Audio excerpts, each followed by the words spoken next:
You say, and we'll definitely come back to you. Yeah. What's the latest U.S. assessment as to Russia's strategic nuclear weapons and if they've been moved to Belarus or not? I will say that we continue to actively monitor reports of the Russia-Belarus arrangement to ensure that Russia maintains control of its weapons in the event of any deployment to Belarus and upholds its obligations under the Treaty on the Non-Proliferation of Nuclear Weapons. We will be paying close attention to any deviation by Russia. But I will add that we have not seen any reason to adjust our own nuclear posture, nor any indication Russia is preparing to use a nuclear weapon.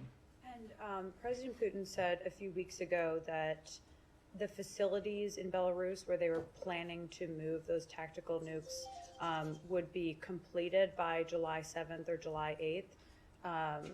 We talked to U.S. officials who said that construction hadn't been completed.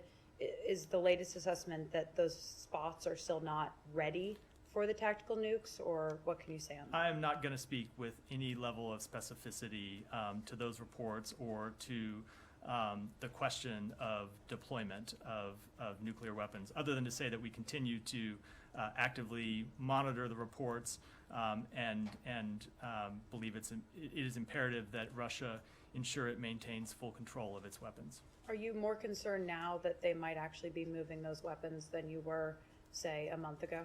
I would just answer that question by noting that we have not changed our nuclear posture.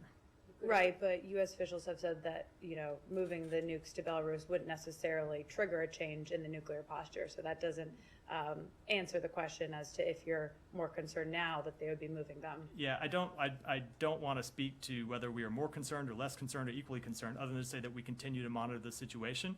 I will say that, as we've said before, we do believe that it is another example of Lukashenko making irresponsible and provocative choices to cede even more control over Belarus to the Kremlin than he already has.